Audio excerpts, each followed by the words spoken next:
how to break through all plateaus in your fitness journey. If your intensity is correct, and by correct I mean high intensity at least a couple times during the week, then the possibility of you hitting a plateau is very, very low. Though there are some circumstances where that can happen, even though it might not be intensity.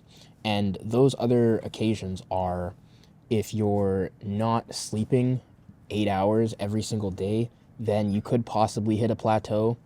But even then, I mean, intensity really takes the cake. And I've never had a problem, even when I was getting like around 6 hours of sleep.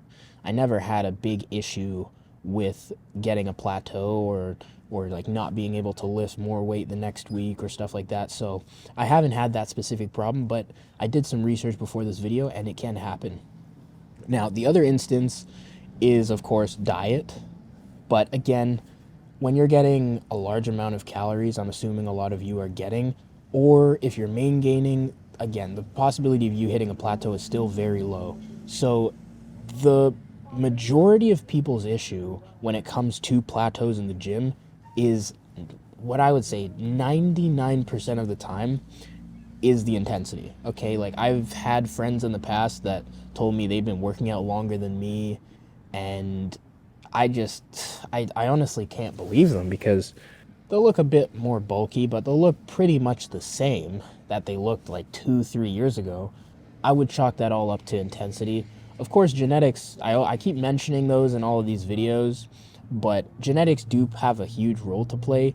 But if you have like a good amount of intensity in your workout, and I mean like going close to, if not to failure, at least like a couple times during your workout, then you shouldn't experience any problems with plateaus.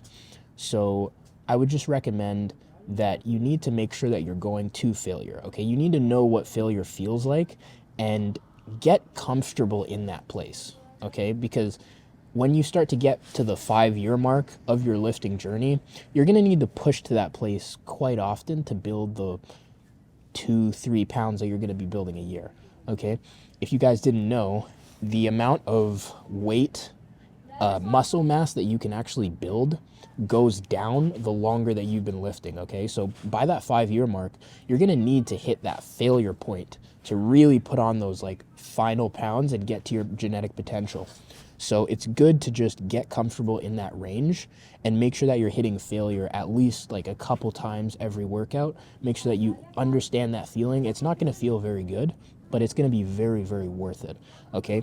A lot of the gains that I've had, I'd chalk up to really just me not listening to anybody else. Like a lot of people would say, oh, you shouldn't train that hard, you know, don't go so much, all of this stuff. And I never listened to them. I always kept the intensity high. I made sure to recover, of course. I'm not saying that you should overtrain or anything. Speaking of which, I actually do have a video on how to not overtrain, but just make sure that you're getting that intensity, okay? Because if you aren't, you will plateau, all right? You should not be lifting the same amount of weight in the gym for more than a couple of sessions.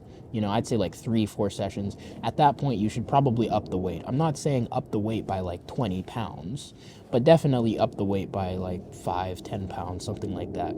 You know, you also need to make sure that you're tracking how many reps you're doing and how many sets you're doing, okay? Because week by week, if you're tracking that, then you can also make sure that you're not plateauing. And if you are plateauing, then you know, okay, let me raise the weight a little bit, or let me raise the set count a little bit. Let me know if you guys have any more questions. Leave them in the comments. Thank you very much for watching this video, and I will see you later.